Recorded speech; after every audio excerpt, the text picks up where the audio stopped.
FORA.tv. The world is thinking. You know, I really do believe that this funny name character, Barack Obama, his election will change attitudes around the world. I mean, it just will. And see, what you have to see is people love America.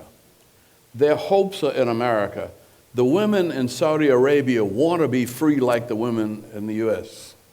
And, you know, one of the most exciting things I've ever done is fly out of Saudi Arabia. And all of these little timid women get on all covered in black on the plane. And as soon as it takes off, they start coming out of these shrouds, and they got these Chanel and all these fancy colors, and they put on their lipstick and their makeup, and they look like, for me, real women. But they can only do that when they go outside of Saudi Arabia. Now, women in Saudi Arabia have education and money, and they still sit in the back of the bus. So there's something has got to change in the Middle East, and I put a lot of that hope in changes that might occur with women. But men have to become more secure. And I think they look to America and they're afraid of America. I think that Barack Obama's election will make people in the Middle East a lot more comfortable with American democracy, American men, and American policy.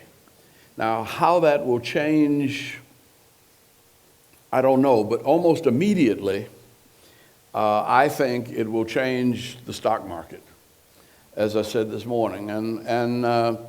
But if he has, and I picked up a little book in the airport coming in here, and I picked it up in the Atlanta airport.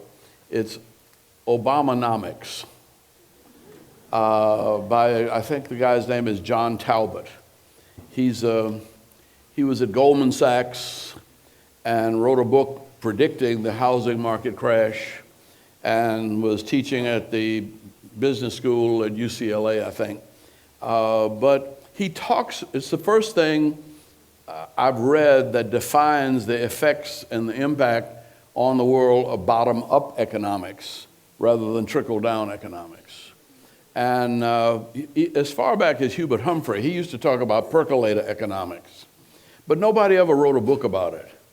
And this seems to be, it seems to give us some specifics that we can talk to our anxious and nervous friends about. That this is not a real risk. That this is really what has worked. And that's what I was trying to rush through in my 45 minutes this morning. That almost everything Barack Obama is trying to do or thinking about doing, Franklin Roosevelt actually did. And America worked for everybody.